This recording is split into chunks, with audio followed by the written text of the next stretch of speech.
Hey everybody, thanks for showing up. I hope that you get a lot of good information out of tonight's deal.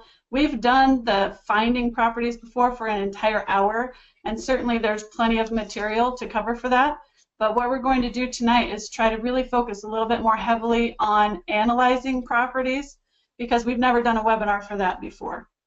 We teach it all the time in the webinar series pertinent to, say, fix and flip or wholesaling or rentals, so that you can find out what a good deal is. And we want to cover that really thoroughly tonight in the free webinar. So if you guys have any questions, please feel free to unmute yourself. You're all unmuted from our end, so if you're not able to talk to us, unmute on your end and let us know, or chat us some questions. And we will definitely welcome any of your questions along the way. And then at the end, I believe we have at least one case study from somebody in the audience that we're going to go over about analyzing an actual deal.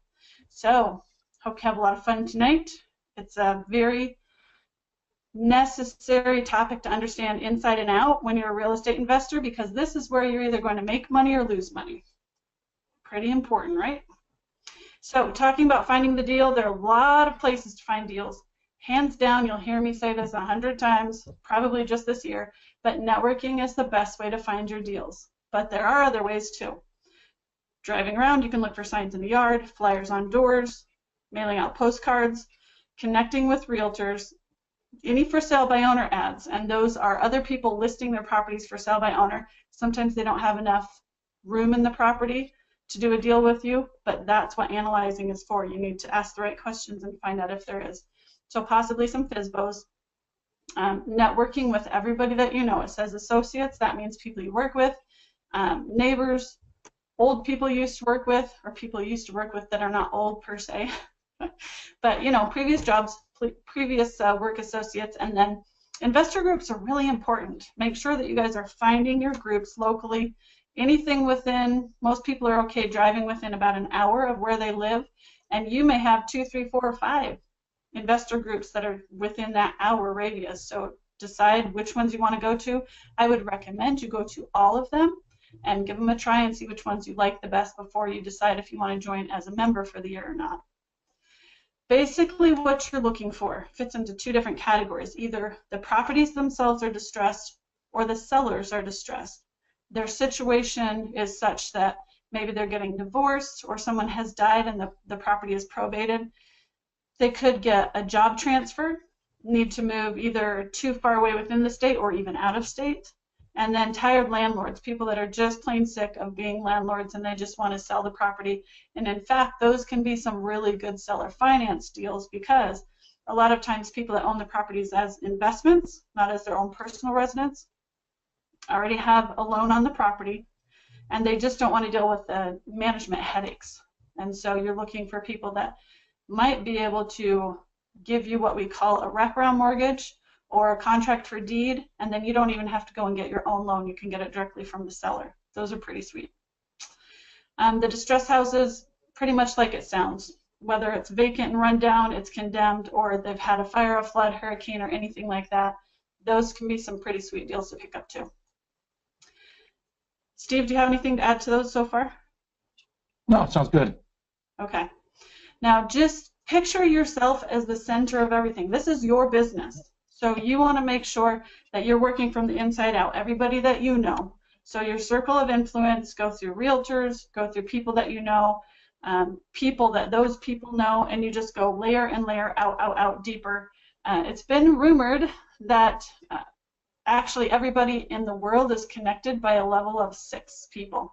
So if you think about networking through 6 people, from you to someone they know to somebody they know to somebody they know, you're connected to the whole world. So for people that say, well, I don't really know anybody to network with, it's not entirely true. Most people know thousands of people. It's just that you don't know them all that well. Some people you definitely know better, and they're your closer circle of influence. But you know a lot of people. You really do. Drive around your city and look for the kinds of neighborhoods that you want to invest in. Sometimes they're a little rough, and everybody's risk and reward centers are different.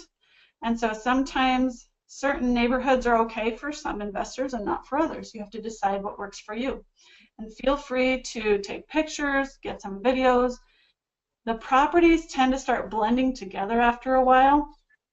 So it's really good to document them with a property address when you're doing pictures and videos. I know this from experience.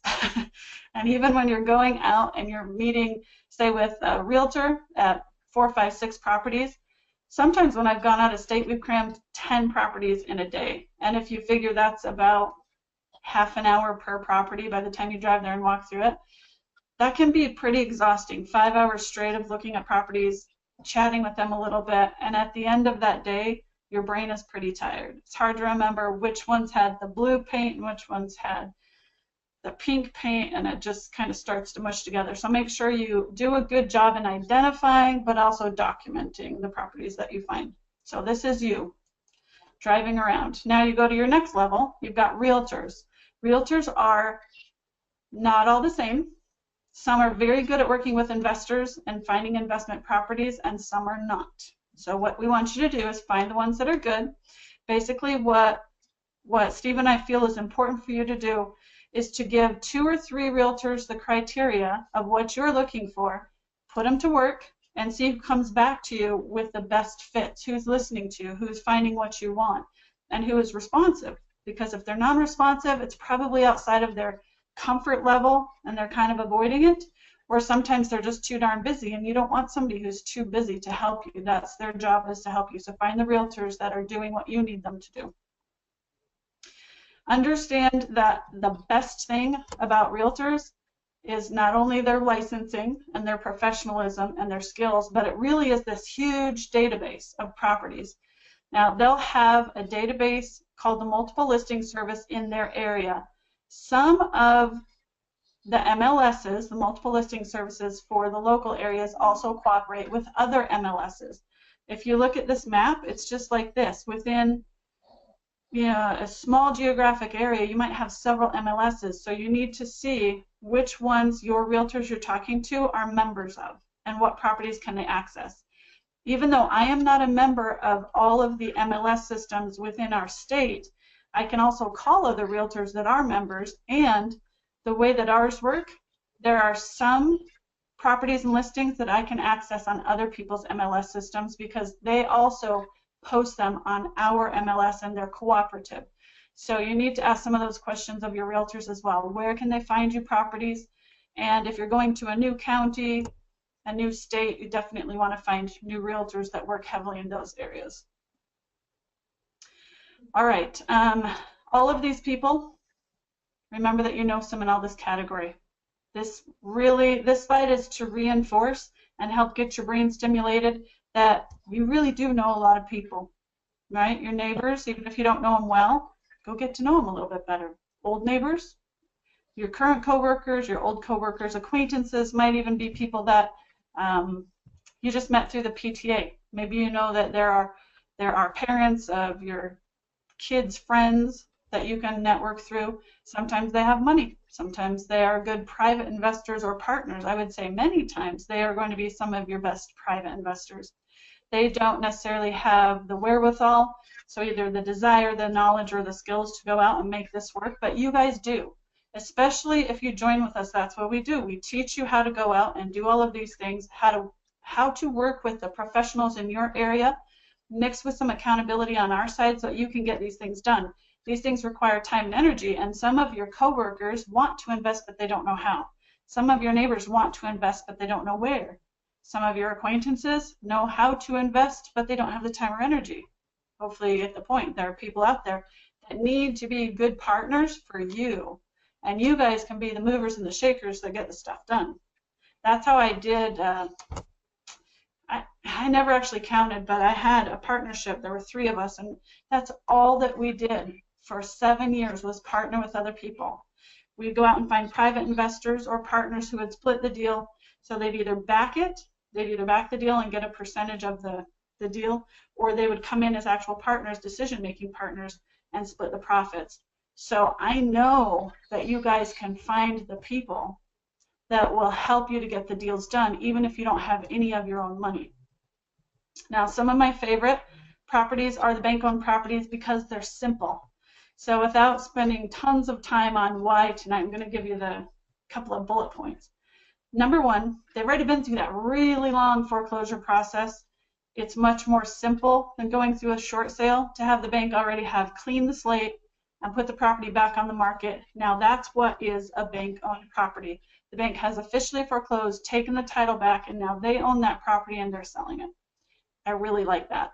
Plus, you don't have to negotiate too hard on an asking price. They already have a listed price. They've listed it through a realtor. The realtors put it on the MLS. You know where your starting place is. Now your job is just to negotiate a good deal from that price. So super simple. That's what I like about it. It's very clean. Steve, do you have anything at this point?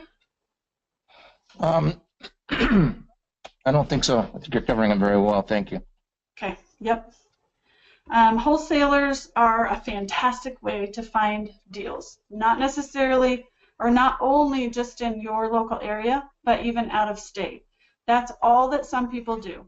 Some people as investors just find good deals, they market, they go through that work of weeding out who's serious, who's not serious, which properties are going to be transferable by title, which ones actually are a good enough deal, and then they put their piece of the profit in there and sell it off to investors. So this can be a very good way to find properties, especially if the wholesaler knows what they're doing. And by the way, we do teach a wholesaling course as well, so that if you guys want to do wholesaling, you can put together your team, your marketing, find the good deals, learn how to negotiate with the sellers directly. I hope some of you that are listening tonight, you're already in accountability, and I hope that that's one area that you really can get some good deals out of this year. I know that you can. I just hope you do the work of it, because some of those negotiation skills are the ones that really matter the most, and you don't get really good at it usually unless you go out and do a lot of presentations. So I'm going to encourage any of you that have started along that path that you go out to more for sale by owners, you go out to more vacant properties and put signs on their front door, mail letters to the property address, and put please forward, and just really try to find those sellers that need your help, that have some houses that are just sitting there. You can make a good living at that.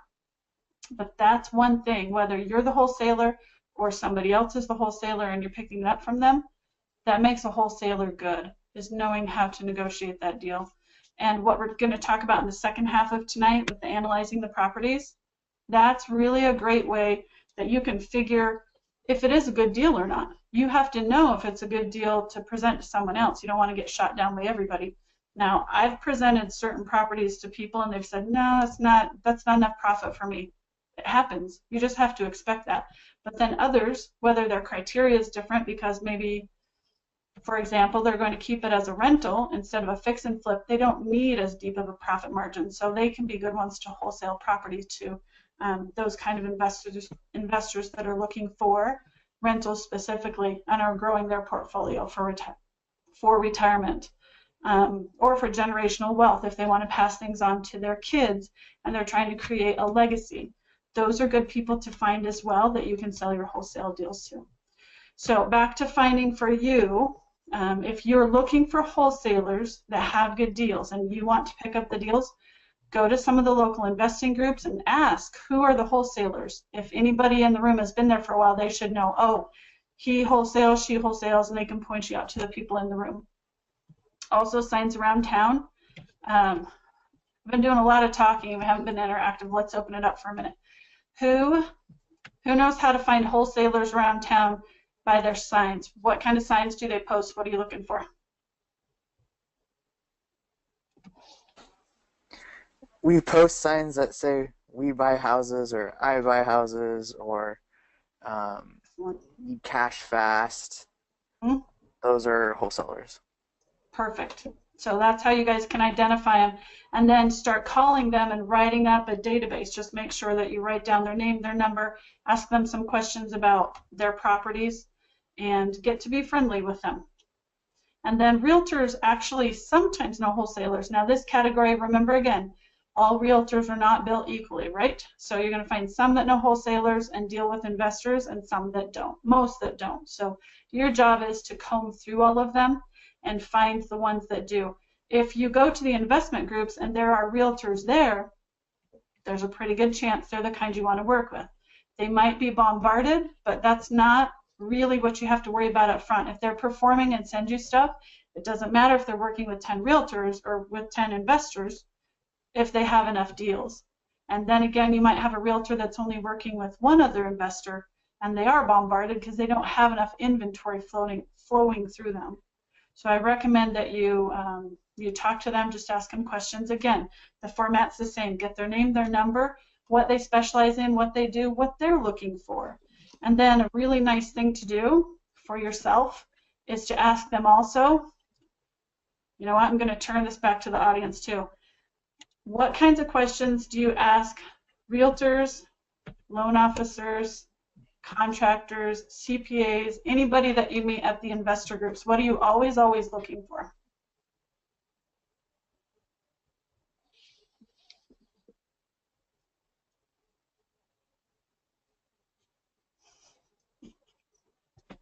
Think back to lesson 1. What do we recommend you guys start with, especially in wholesaling? Well, actually, I'm not going to narrow it down that small. I'm actually going to say, where do you always start as an investor? Who do you always need?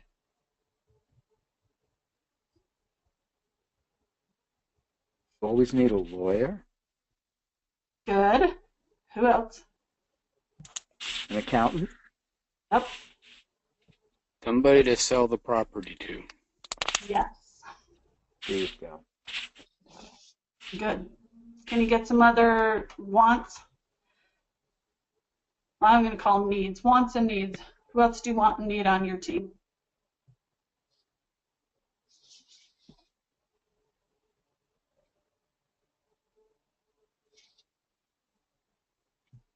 Money, money, Sell money. Yeah, you're going to need some sellers, so you need some good deals. For sale by owners that people might know. I had a lady, I was sitting there talking insurance with her, and I can't even remember what she said, but something sparked my mind to think, I should ask her if she wants to bird dog. I think she said her son was a contractor or something like that. It made me think about real estate investing. And she said, yeah, there's a house at the end of my street that has one of those signs from the bank on the window. And I said, excellent. How would you like to go and get that information off the sign for me? And she did. And that's how those conversations happen. So you need sellers, whether it's the person you're talking to or the seller that's down the street from the person you're talking to or wherever they are.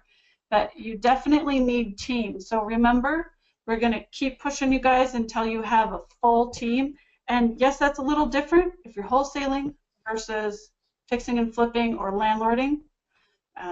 But most of the core team is the same. So remember that this part, the point I wanted to make is with realtors, they know people. Some realtors know some people, some know other people. All of them should know good loan officers, good mortgage brokers, but remember you need money to fund your deals too unless you have a stash of cash of your own and you want to use it. Even if you have a stash of cash, you might not want to tie it all up. So you're always looking for private money lenders, hard money lenders, and good loan officers and mortgage brokers. So realtors are an excellent networking source for money sources. Okay?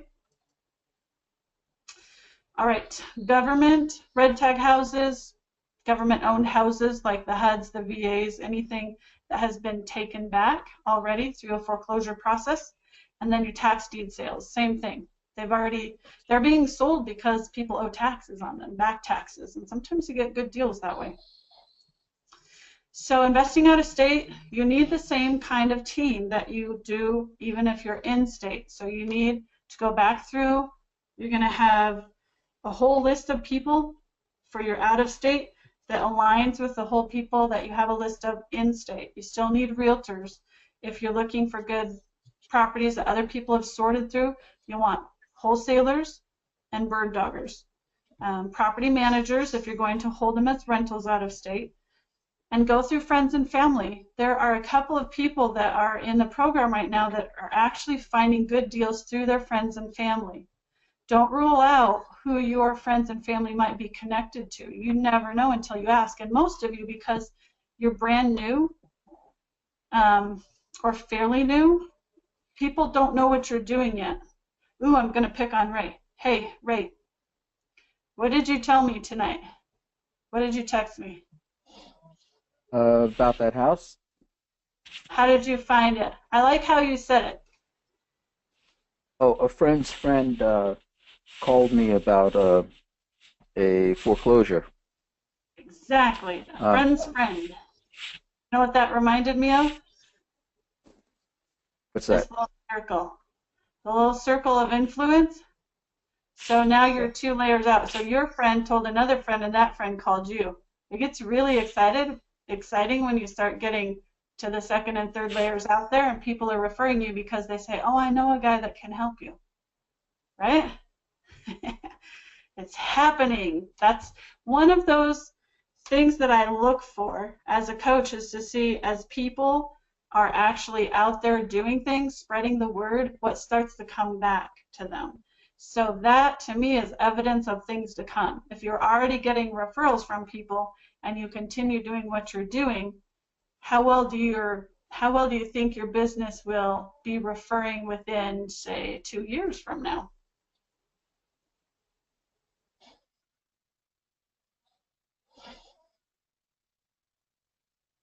That's going to grow really good, exponentially, in fact. There you go. Yep, that's exactly what starts to happen. And then people you've never even met or heard of start to come to you more and more, and that's the exponential part. So that tells me you just did something right in the last 2 months. You said something to someone, and that's what we really want to get across to you guys, is that this doesn't happen by magic. It happens by step to step, but sometimes it feels like magic when you get an amazing referral in, but it's all because of little seeds you planted along the way. So you did the work. It's just that sometimes you don't see the results of that work right away. And then the exponential part is when, hey, this is getting fun now. People actually know Ray's in real estate. That's what Ray does. Call him, see what he can do to help you. So good for you, Ray. This part, friends and family, friends of friends, neighbors of family, it's all super good. So networking with other investors, and thank you, by the way, Ray. I know I put you on the spot. I like to do that sometimes. Classifieds with the local newspaper, LoopNet, Craigslist, those are just a couple. Your local newspaper might be a paper still, but it might also be online now. Some cities have actually gone completely paperless. So however yours are advertised, just your local classifieds, on or offline. Now we're getting to analyzing the deal. Steve, before we wrap up finding properties, is there anything you want to say on that?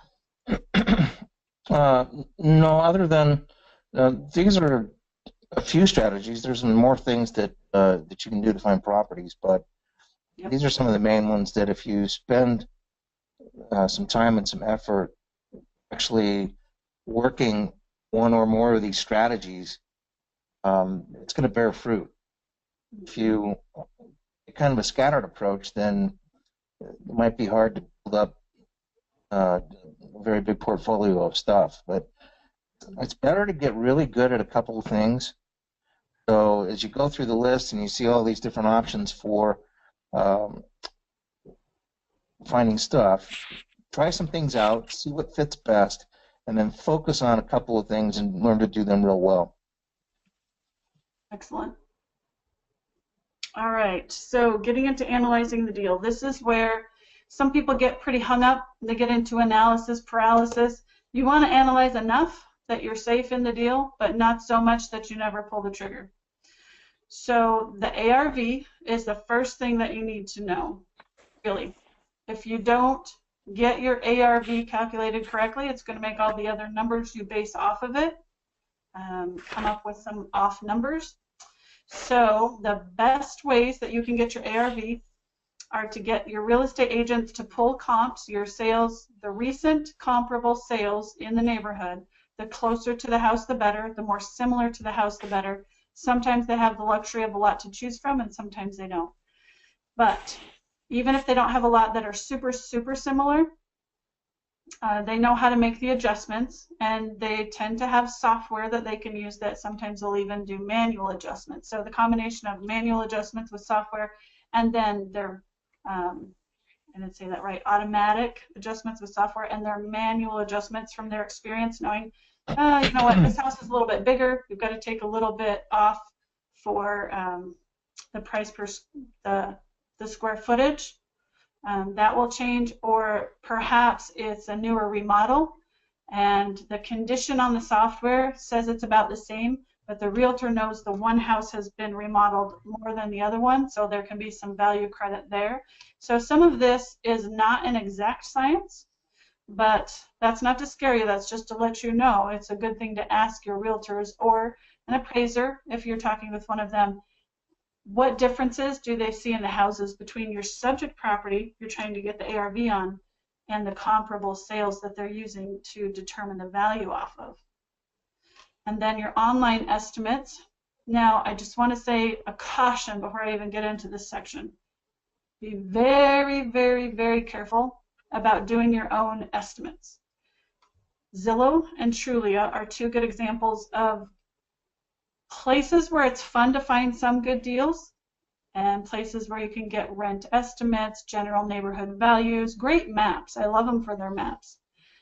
But their data is not always the most accurate.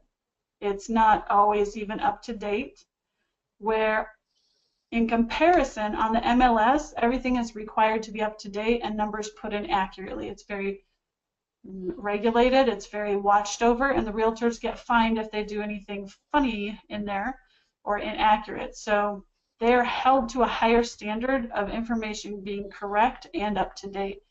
Anything online, you don't have that guarantee.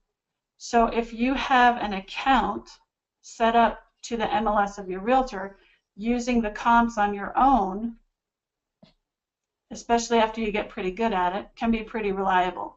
Until you get very good at it, I would still really recommend that you have your realtor do the CMA for you, the comparative market analysis, so that they can tell you what that house is going to be worth. But for you guys, as far as learning, practicing, all of that, online estimates are easy to access, and they can be a pretty quick, what we call a down and dirty. Just get a down and dirty number to get started and see if it's even in the ballpark.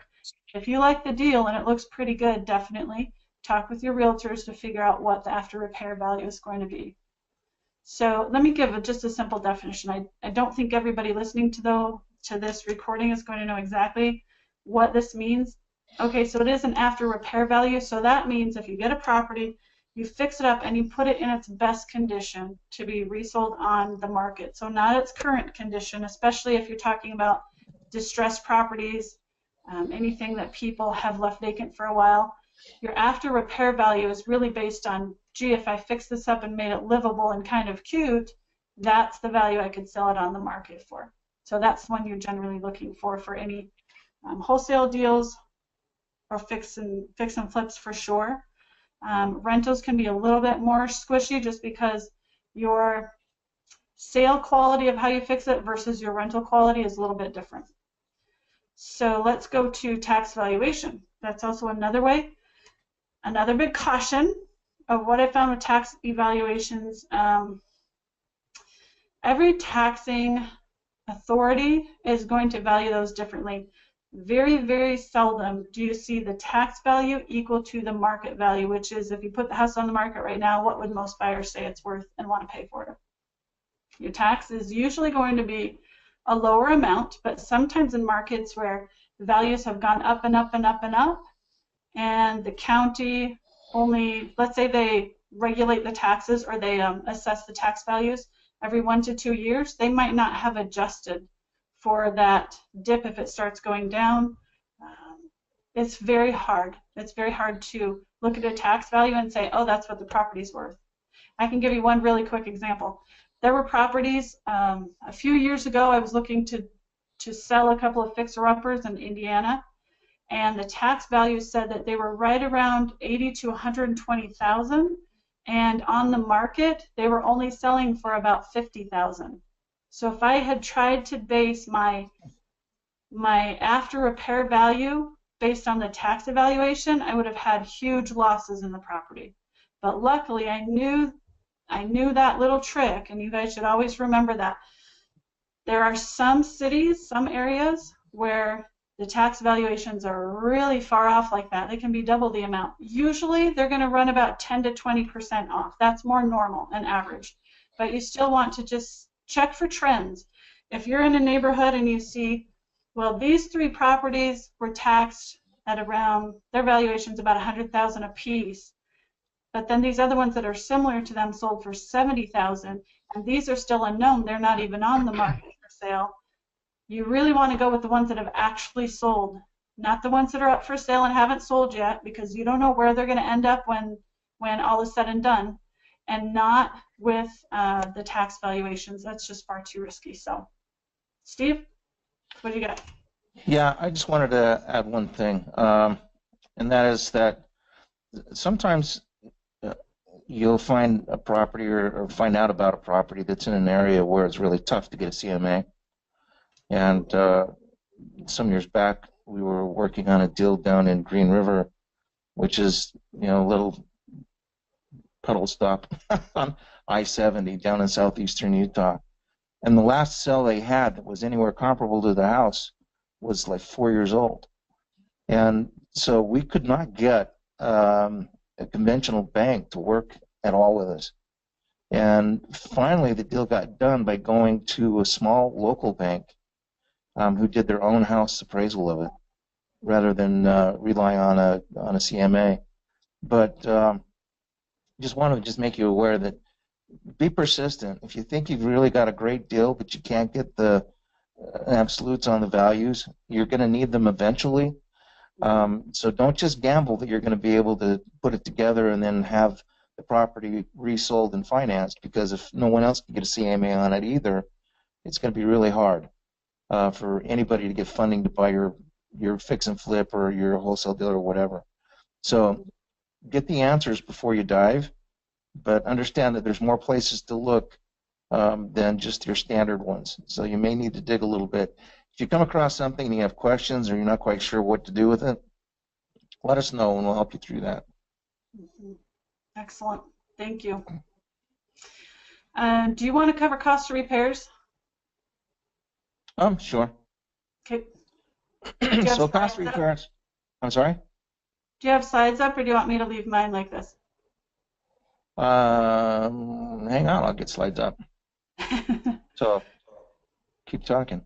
It's just because when Ray talks, I'm going to start running some numbers on his deal. So I want to get to the point where my hands are free. So if you want to do that, that would be great. But I will get you started on analyzing the deal, you guys. There are things you want to be aware of for different kinds of deals. So let's get your opinions. Let's get what you know as a base starting place right now. Okay, I want everybody here to think of a term that they've heard. When you're doing a fix and flip deal, you want to get it to a really pretty quality, because most buyers expect it to be what? Think about it. They're out on the market, they're shopping, turnkey ready. Exactly. So what's the difference between a turnkey quality versus a move-in quality? So move-in will probably be not as expensive materials, just kind of get the average basic what you need, which typically would be more of a rental route, depending on your rental that you have. Whereas the fix and flip is going to be more of what a buyer is wanting in that area. So you're seeing what type of finishes other houses are having that are similar to yours, and then you're going to have something similar to that. Good. Awesome. So Ray and Trey, you've been with us the longest at this point. Let me quiz you both. If you are going to say, find a good wholesale deal, and you're going to sell it off to an investor buyer, they're going to be looking for certain criteria. So let's say they're trying to decide if they want to fix and flip it or rent it, and they're asking you, so you're getting the property for how much? Let's say $150,000. What do you think it needs for repairs if I keep it as a rental versus any kind of repairs and upgrades if I'm going to fix it and resell it? Do you know approximately the amount of money you might say is different between the two, knowing what an average is out there?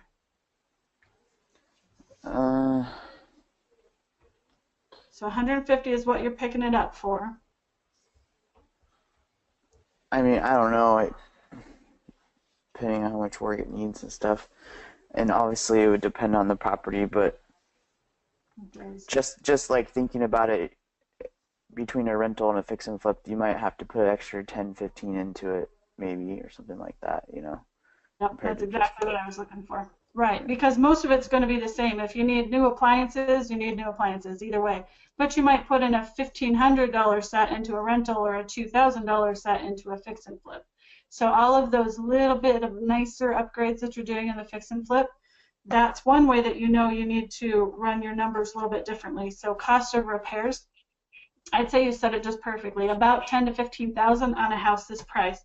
Now, if it's twice that much, if it's a $300,000 house, then I would just double that and just say anywhere from, you know, maybe around $20,000 to $30,000 more for a fix and flip than you would for a rental. And if you can tell your investor buyers that, then they know that you understand the difference between the quality of the finish that they're going to need to do when they buy that property from you. Does that make sense?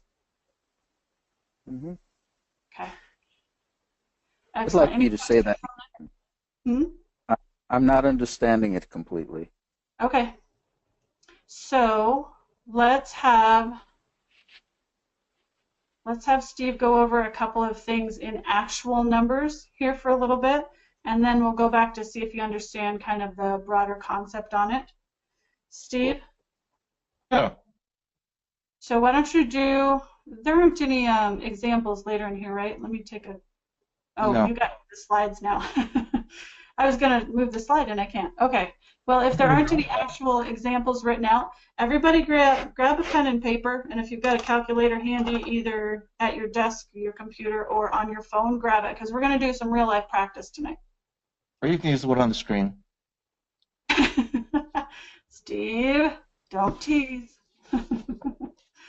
Okay, it looks like we have somebody that sent something in. Okay, Liz said fix and flip. A lot of times their foreclosures in need of a lot of work. Yeah, exactly. And I do know, I saw the slide that Steve's going to cover for that, Liz. So we'll talk about when you get something that needs a lot of work because it's in such bad shape, how you get a rough estimate on what that fix-up will be. Go ahead, Steve, take it away. All right, so when you're looking at cost of repairs, as Christine pointed out, it has somewhat to do with what your end game is. It has to do with what kind of property you're in, where it's located, what's going on in the neighborhood. So you need to take some of those things into consideration. If you're going to wholesale a deal, then you need to take into consideration how is my buyer going to assess the repairs. And if I know what their formula is, how they figure those things out, I can kind of use that maybe even as a shortcut. So what I mean by that is that sometimes an investor will say, I will buy a property for 70% minus cost of repairs. And if I ask them, well, how do you estimate cost of repairs? If they gives me $1 per square foot amount, I can use that. And I'm going to be pretty much on the money with where they are because I'm using the same formula. If they get more specific and they're pricing out materials and labor costs, then I need to know as well as how they do that. And if I can't get that answer, I'll do the best that I can. But that's a little bit more involved. But the better job I could do of matching what my buyer's going to come up with, the better job I'm going to do of being able to carve out a profit margin that I can count on. And so that's kind of where you begin as far as the wholesaling goes.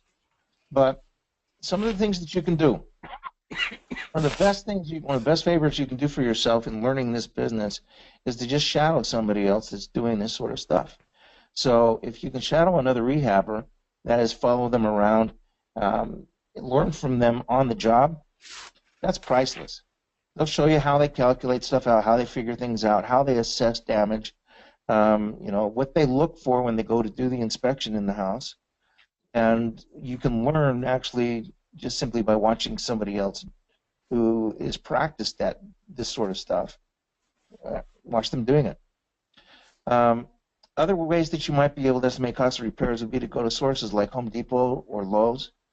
They have both in-store and online estimators for certain things. So they can give you cost per square foot for flooring, for example, or cost per square foot for a bathroom rehab, or cost per square foot for a kitchen rehab. And you plug in certain parameters like the type of materials that you're going to be needing, and they can give you estimates on that sort of thing.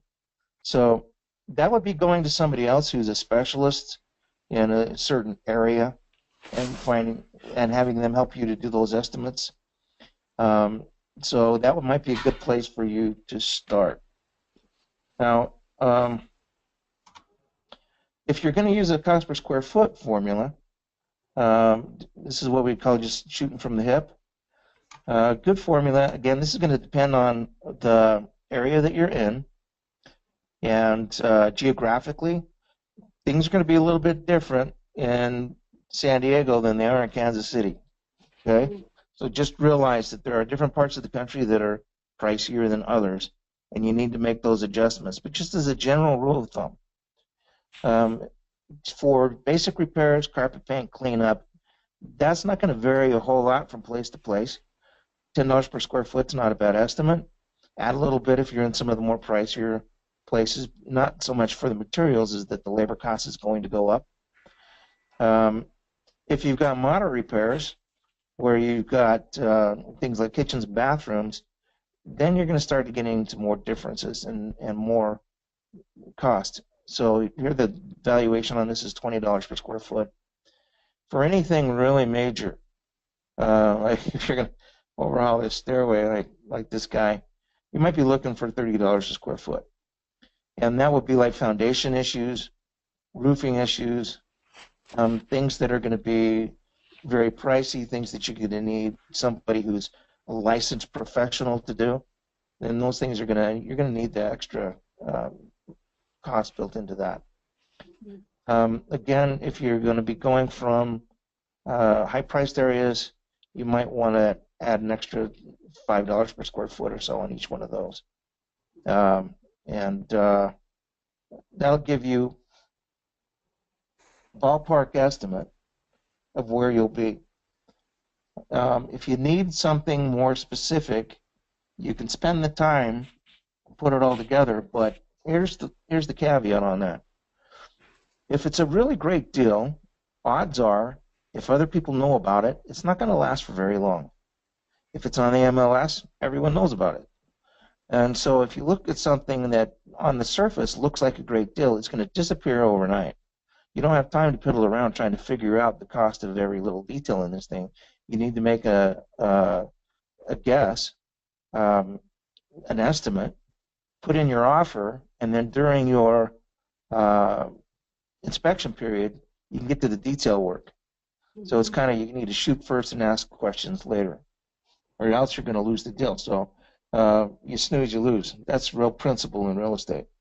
So keep that in mind as you're going through and looking at stuff. If you find something that's not even on the market, you might have a little bit more time. But I can also tell you it's kind of a weird thing that a house can sit there for years, and it seems like nobody's paying any attention to it.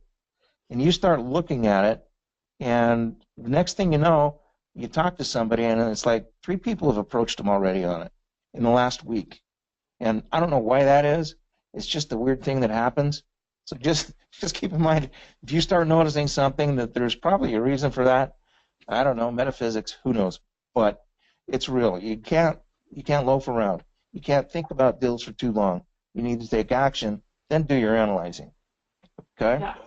And I want to say a big amen to that and point out that tonight we're covering how to work the numbers, how to analyze it. I'm going to show you a really cool spreadsheet that we had one of our super smart friends put together for us. And it is fun.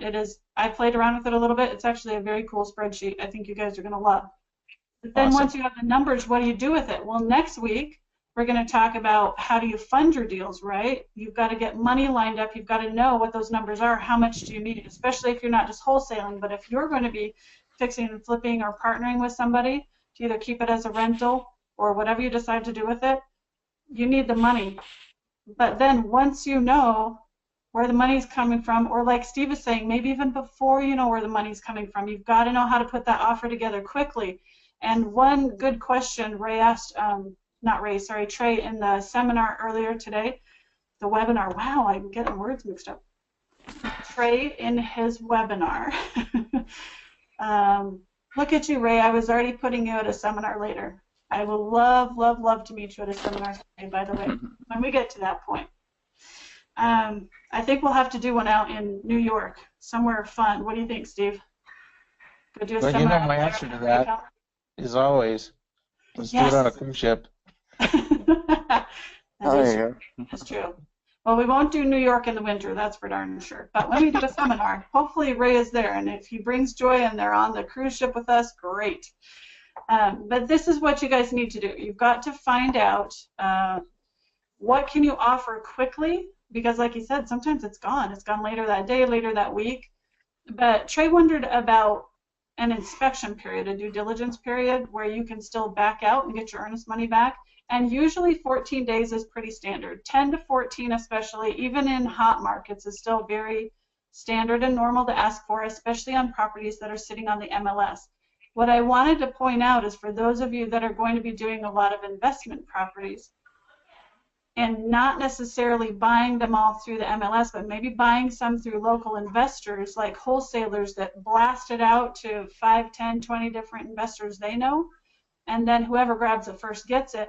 That is one time where you want to make those due diligence periods as short as you can without risking your money still. So if you don't have time to go out to the house, get all of your contractors out there, get your estimates written up, just use the price per square foot like Steve just taught you, and get your offer in based on that number. It should be close enough, and if it's not, if you get it under contract, you have your offer accepted, and let's say the next 2 to 3 days you're out there running your numbers, getting the exact repairs, the actual repair costs through bids from your contractors, then you can back out.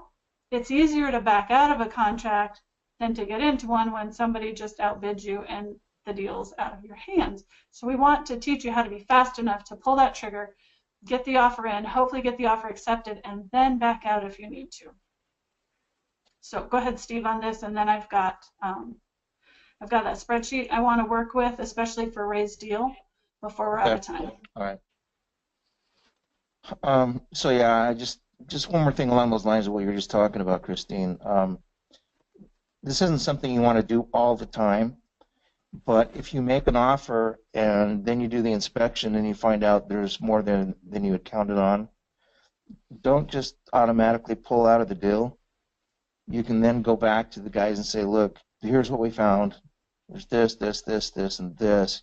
We weren't expecting some of these things. We're going to have to pull out of the deal. The only alternative we would have is if you were willing to lower the price to cover some of these costs. Nice. And so you're asking them actually to renegotiate, but you don't want the reputation of being a renegotiator, and you don't always want to be just making offers knowing that you're going to go in and change at some point. And it better be something you couldn't see, right? Like if you miscalculated the flooring, well, that was present. But if your inspections, you find out something major, like the furnace doesn't work, or there's an environmental issue, maybe in the soil, something that really on an initial walkthrough you couldn't have been able to really see anyway. It's something more hidden. That's a very valid reason to have to go back and renegotiate. Yeah, and those are the kind of things that would throw your guests off, right? Your on-the-hip estimate should be just fine with things you can easily see. It's the stuff that you can't see that's going to surprise you, like a foundation issue. And so it's a legitimate thing to go back and present that. Okay, so this is an example of a worksheet that you can use to start plugging in numbers, and it'll estimate the profitability of certain deals. And we actually have this as an attachment in this webinar, this specific sheet. And so you'll have that to work with. But I just wanted to make you guys aware and that this is something you can play with. But I'm going to turn it back over to Christine with the worksheet that she wants to play with right now. Excellent. So let's say that your repairs were a little bit off, and it actually cost you $18,000 instead of $15,000. What that does to your max offer, and then you can tell over here where you're a little bit off on repairs. or your sales price. So your ARV right here, you got 100,000, but let's say you got into it and found out that agent was a little bit too optimistic on what it would sell for, and maybe you ended up not, you could only sell it for 95,000, and you were trying to figure, should I drop the price or should I sit on the market and wait a little bit longer? If you're off a little bit on your sales price, that tells you what that does to your numbers, and then you try to find your sweet spot in there between, gosh, if you're not off on repairs or sales price at all, then you get to make your optimal amount you first started with, which was $15,000. But how it goes down if you're off a little bit on that or a little bit off on that. So that's just kind of a fun risk grid. Yeah, that's fun. Yeah, it's just kind of neat to see, like, oh, what does that actually do if I goof it up on repairs and I'm off by $5,000 or $10,000? Hopefully not. Then what are you looking at? So then the other one, the one that we had to make up, now this one is super cool. I love this. So you've got a wholesale calculator. What if you go by a 70% rule? And this could be your investor buyer. What if your investor buyer only buys with the 70% rule? And then what if they don't do a percentage, but they say, well, I want to make X amount of dollars? And sometimes people have asked me, well, you know, what do you do for a rule? I don't really do a percent rule. I always say, oh, you know what? This kind of price and this much in repairs, that's kind of a big project. I think I want to make X amount of dollars. So I do it as a profit requirement. So let's go with the more typical one I would do in my area. And let's say the after repair value is $285,000. And the holding costs still are about 10%, but obviously that drops that number way, way down. And I'm not going to expect to make $40,000 on that, but let's say, you know what, I'm pretty happy with $20,000 because it's not going to be too bad on the repairs. It's only going to require about a $20,000 rehab. And then what does that leave me for a max offer? $216 on a $285 ARV. And isn't that fun that it just has you put in like 3 different numbers and voila, there you go. And if you do say, you know what, I'm bringing in a private investor on this, so we're going to split the profit. And so I actually don't have any holding and closing costs because he's paying cash, and holding costs, we don't have a mortgage payment along the way. So let's just say you do have a little bit in closing costs at the end. So let's say title insurance, and let's just for fun say you live in a state where there's a transfer fee. So 2%. But then there's always a little teeny bit, like your closing cost at the title company, usually $300-ish, and maybe a little recording fee for about $70. So let's just say it's roughly, let's see, so $2,850 would be 1%. So we're going to do that at 0.025. Whoops, I hit the wrong number. Let me do it again, sorry. 285 times 0.025, so 2.5%, 7125. Oh, I can't do it in percentage. I have to do 2.5%. Okay. Oh, it doesn't do that. Sorry, guys. I didn't play around with it long enough to see if you did it to do a 2.5%. So what I'm going to do is round it up to 3%. Just do it. Why is it doing that? Stop doing 300. Oh, it's a bigger number, so you just have to click on the I love when Trey teaches me stuff. You have to, okay, it's really hard to describe, but you have to go all the way up by the Q in that little line, and then double click that little line by the Q. You are the best. You know what? I wish I could send the controls over to you so you could play with that. See, the guy that made this form for us, he has a brain like yours. Steve, you're actually better at spreadsheets than I am. I don't know how to adjust the math behind the boxes. Do you know how to do that? Because I don't want to leave it at 10%. Yeah. Okay. Let me see how small it will do. I wonder if it'll do 5%. All right, so let me try to get it to do 3% again. Okay, it did 3 that time. I don't know what I was clicking wrong.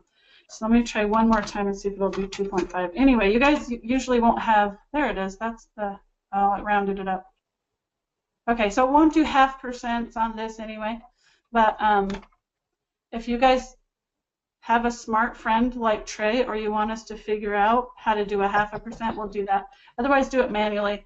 That's why I don't use spreadsheets very much, because I'm a manual gal. So I do 285 times 0.025, and it gives me 7125 anyway. All right, well, you can use your calculator. What other questions do you guys have on being able to use this? Most of your investor buyers are going to fit right in here in your 70% rule, or you will if you're looking for your own fix and flip or for your rentals. But again, this profit can be adjusted. That's one thing I did, because on rentals, I don't really care so much about a big profit like that up front, which allows me to give a bigger maximum offer at the front end. And holding costs, we're going to put that at 0 just for fun, even though you might have a little bit on closing costs again. But if you're holding it, you buy it with cash. And let's just for fun say it's a little $40,000 duplex out in the Midwest. So you can actually buy it with cash out of your IRA.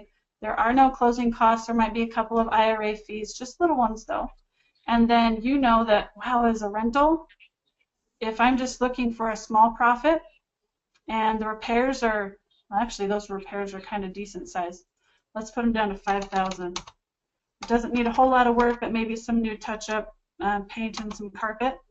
Yeah, that's more what I'm looking for. So your maximum offer can actually go up quite a bit compared to your after repair value there. So that's kind of a fun one to say, what really is my maximum offer if I just need a little percentage of profit so I have some equity built in when I buy it, and then it's going to cash flow in the meantime, which is great. And then the other spreadsheet that Steve put up into the slides, it's going to show you what to do with cash flow. So, so this is fun. What questions do you have on that before we move on, though? As far as for your wholesale calculator on the left, for the holding and closing costs, is that 10%? I can't really see that very well. Yep, it's 10%. Okay, so that would just be assuming that your buyer would be using a hard money loan then. Well, these are just default ones. So he built this kind of based on averages, on what you're normally going to see. Most people, whether they're doing a hard money loan, a private money loan, or getting their own financing, if they're not using their own cash, 10% is a pretty safe buffer there. It is high based on when you get in there and you actually start tweaking things. Let's say on a typical $100,000 one, your holding costs, if you're partnering or using private money, that's going to be way, way down. And then your profit, I'd still keep at 20% to be on the safe side, because it's always better to have a little bit of cushion in case things go off on your repair costs or your holding costs. Those are the two big places where you're more likely to lose money. If it's not that you calculated your after repair value wrong, but it's actually because you got repair costs, you were in there, you were digging. We actually have had this happen. You're digging behind a wall and you go, holy cow, what is that mess? Well, you couldn't tear the wall down before you owned it and see what the wire looked like spaghetti, you know, behind the walls, or it's that old knob and tube wiring in some places instead of the updated, and you have to tear it out and replace it. So there are surprises sometimes. So if you're off on repairs and your holding costs, because usually the main reason your holding costs go up more than you estimated is just because you sat on it longer than you expected.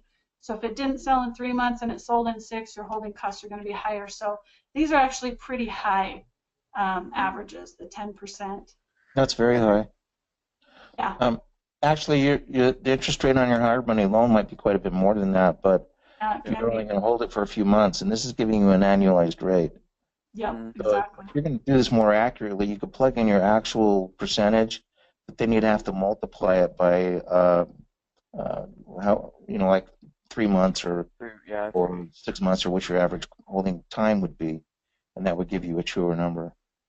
Yeah, so let's say you're actually getting charged 14% from your hard money lender, but if you can get it sold in 6 months, annualized, you're only looking at 7%, right? So that cuts it down. Your time on the market for sure. Christine, go back to your 2.5%. Yeah, over here. Just click on that. Okay, so You see the gray bar up above, and then there's the white space? Yep, right here and then right there. Yeah, follow that all the way to the left. Okay. I'm visually, not, okay. Oh. Sorry, go back and click on the 3%. I'm very literal, you know. Yeah. Okay, All sorry. right, so clicking Okay. on the 3. Okay, now, what do you see on the far left of that bar? P7. No. In the box, within that box. Within Line the item long 7. box. The long box. It says 2.5%. It says 2.5%. Can you see that? Where are you looking? Oh, the Okay. white one up here. Yep. Okay. 2.5. Okay, so what it's doing is rounding it off in the box that you're looking at on the sheet, but it's calculating it 2.5 that you plugged in. Oh, that's why that number matched what was on my calculator. I like Yes. And it. See why earlier, it's so important to have smart people around you? the number, when it does that number sign, that just means it's Uh-huh. too big for the box. You have to make the box bigger. Yeah. Oh, I got you now. I didn't know what you meant by changing the box, so that's what I love is people that are smart. And this is the very reason why we have team. Team is good. For real, One more I've question. learned a lot of stuff, but some of it's been through trial and error and experience, and some of it's just been like this, teaching from other people. That's why we tell you guys, ask your attorney, ask your CPA, because they're so smart and they've been through so many different things that's what I do. When I don't know something, I just ask somebody else that understands that. Okay, what were you saying, Trey? For your experience, for your personal experience and other investors who do fix and flip, have you found that 20% is pretty normal percentage-wise on profit or where they want For to what be they at? expect, Hmm. or for what actually happens? For what they're shooting for. Yeah. Yeah, it's pretty normal. A lot of them want 20%, so it is pretty aggressive, and that's why you can see when you're doing the boxes, if there's anywhere that you can shave. So literally, sometimes you might say, you know, I can get my wholesaling fee maybe down to 3,000 on this one or 2,000 just because I'm going to lose it if I don't get somebody to buy it. Mm-hmm. It can get them down. Even shaving off a couple $1,000s can make it enough that they'll say yes. Yeah. And then on your own, like on your 70%, if you can shave a little off repairs and a little off holding costs and a little bit here and there, or say, you know what, I'll take 10% profit instead of 20. Sometimes you got to make those tough choices. But you don't want to get your margins so thin that you're likely to not make money. And that's why most of them cushion at 20%, because they know darn well over time they're going to make 30% on some and 10% on others, but it's going to average out to be okay. You literally do make more than you expected sometimes, because in some markets, as the prices are rising, you bought something as you're fixing it up, the prices in the neighborhood are going up. And so you end up selling it for more than you expected. So as an average, yes, I would count 20% to be pretty safe for you and for what to expect from other people. Yeah, the slimmest I think you see people go is 10% or $10,000, whichever is more. Right, exactly. So over here, like if I did a required profit amount, for it to be a $10,000 profit and I'd feel comfortable, it's going to be a pretty slick deal. Very in and out, maybe only carpet and paint and a new stove, you know, something very small on rehab. Or it's just a great location, and I know darn well it's going to go up over the years, and so I really don't need a lot of profit to resell it. So I'm just looking for a little bit of equity now and a lot later. Because a $10,000 return on a $300,000 fix and flip is scary. Mm-hmm, That's right. Scary. That's scary, Slim. Yeah. So as this number comes down, which should be $30,000. That'd be the least you'd ever want to estimate on it. yeah, Now, exactly. Now, for wholesaling, now since wholesalers are typically are trying to find better deals than the standard deal, Mm-hmm. would it be better to put potential like 25% profit, so then I would know better of what I should be in a better ballpark of offering to make my deal more attractive, or is it like you guys said, just comes back down to what the buyer creates their criteria? Because if my deal is no different than any other deal, well then that's not setting me apart, Right. It's not, but you can set yourself apart in other ways too, like your speed, your transparency. You're willing to find them a lot of deals almost exclusively if they're pretty good to pick them up quickly, like if they say yes and they close within a week every time. So you don't always have to have the most profit to look the most desirable. I don't want you to get your head set on that really, that that's always what they're looking for. Sure, more profit is better, but the con to that, pro, is that if you're spending so much time looking for something that's got a huge profit, you might be missing deals because as you can see, there's a tight margin there. So let's say you're wholesaling something that's right around 100,000 and their holding costs will affect that too because you don't know if they're for sure using their own cash. I've had guys tell me, yeah, I'm a cash buyer, and I find out later, well, their cash is a hard money loan. Mm-hmm. So then their holding costs are higher, whereas the guy that actually has his own cash, he might have these down, these holding costs might be 2%. And so I don't need to waste my time looking for a 25%er for him. All I need to do is make my fee reasonable, get him a fast deal, and you can see what that does. You can actually offer more for that kind of guy who says, yeah, you know what, I'm good with 20%. Just find me those all day long, every day. So, Steve, do you have anything to add to that? Well, that's good. Okay. Now, poor Ray, it's 2 hours later where he is, and it looks like he just had to hop off, so we didn't even get to his deal. He literally just jumped off, and I was ready for him now. Now I feel bad. Yeah. You know what I'm going to do? I'm going to call him really quick, and I'm going to turn slides over to you and mute myself, Steve, so that I can see if I can at least get his numbers to run, and then we can run his deal on here, and he can watch the recording later. Ray had a friend of a friend that said, hey, this lady is going to bankruptcy court, and sadly, this $400,000 is actually what she owes on the property, because I'm reading this. Right? She owes that, but it's valued at, catch this, $200,000. So this is a little bit of a tougher deal because if somebody owes twice as much as the property is now currently worth, what are the options of what you can do with that? A couple of you on here, I know you know this answer. What do you have to get, and who do you have to get to agree to it? The bank needs to do a short sale. There you go. Bank has to do a short sale. So this is what he needs to do for her is give her an offer, because what she can't do is go to the bankruptcy court and say, well, I'm upside down and I want to sell it to somebody. Well, if you don't have it under contract, the judge doesn't care. So it'll either get wrapped up in the bankruptcy and get spit out with it, or sometimes they will let you exclude the property, but I don't know why in the world the lady would want to hold on to a property that is upside down that much. So if she pulls it out of bankruptcy and the judge allows that, she's still going to be liable for that $400,000 note. So it is not in her best interest to hold on to this property.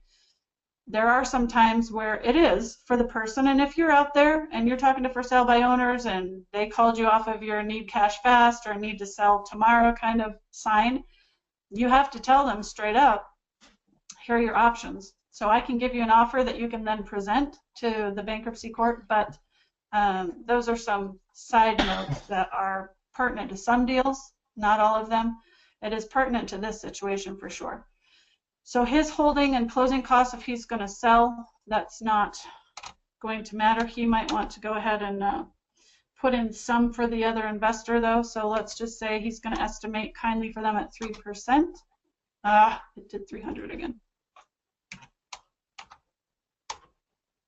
And then profit, let's leave it at 20%, because remember, he wants to wholesale this to somebody else. So he not only has to get the offer accepted, but he has to get it accepted through the seller first, and then he's going to have to get a short sale approved through the bank, which has happened before. It's not out of the question that he can do this. It for sure is a possibility.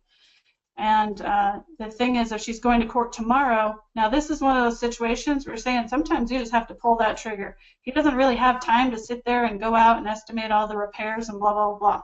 So he said it's a 3-bed, 1.5 bath. I'm going to say that's not a huge property. I don't know the actual square footage, but let's just say it's about 2,000 square feet. For that size of house, that's pretty average. I've seen them 3 bedrooms as small as like 1,200 square feet and as big as 3,000. So we're just going to go with 2,000. And Ray, when you're reviewing this and you're using this spreadsheet, you just know you have to change this repairs column to reflect what her price per square foot is on the repairs. So let's say 2,000 square feet. Let's go easy at $10 a square foot because she's living there. It's probably not in too bad a disrepair. So $20,000 on the repairs, and he wants to make $5,000 on it. So let's say he can only offer $129,000. Now what he's going to have to do is hustle tomorrow to use his network, talk to his realtors that are on his team, and ask them to pull some comps in this area, because if he's going to show the bankruptcy court and or the bank that the after repair value is only worth that and it needs fix up and it's just sitting there, the bank's going to do nothing with it really. They'll take it back and who knows what they'll get for it at auction. So there are a lot of variables. Nobody actually knows what's going to happen with the judge, with the bank, with anything. But what he does know is right here. He knows what he needs to sell it for. He knows what he needs to buy it for. And that's all you guys can do. You run your numbers and then you make a good choice. Now I did want to show you something right here. Can you guys see that all right? Investment brochure? Christine? Yep. I need to run. Okay. Head out. This is the last thing I'm doing, so you're fine. I'm just going to show them what this actual investor just sent as a deal, so I can show them kind of what Ray is going to look at versus this, and Awesome. and then I'll just wrap it up. So you're good to go. Yep, Bye-bye. you're welcome. Okay. So can you guys see this screen all right? It says investment brochure.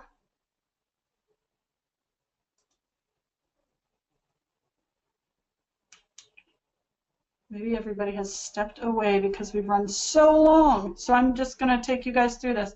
If anybody is still listening and can unmute, or if I didn't lose you all, let me know. But this is an actual property down in Phoenix that an investor just sent me, and that ARV is 164.9. This is more normal and average to what you're going to expect to see on some wholesaling deals.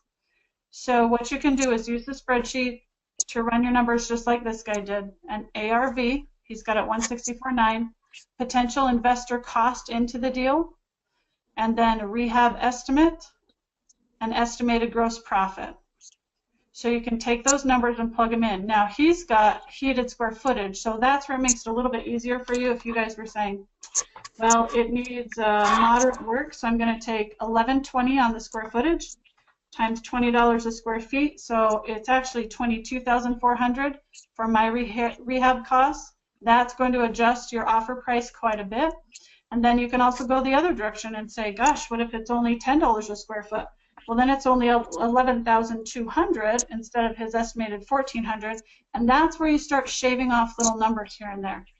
And this is a 3-bedroom, 1-bath, which is probably very standard for this kind of neighborhood.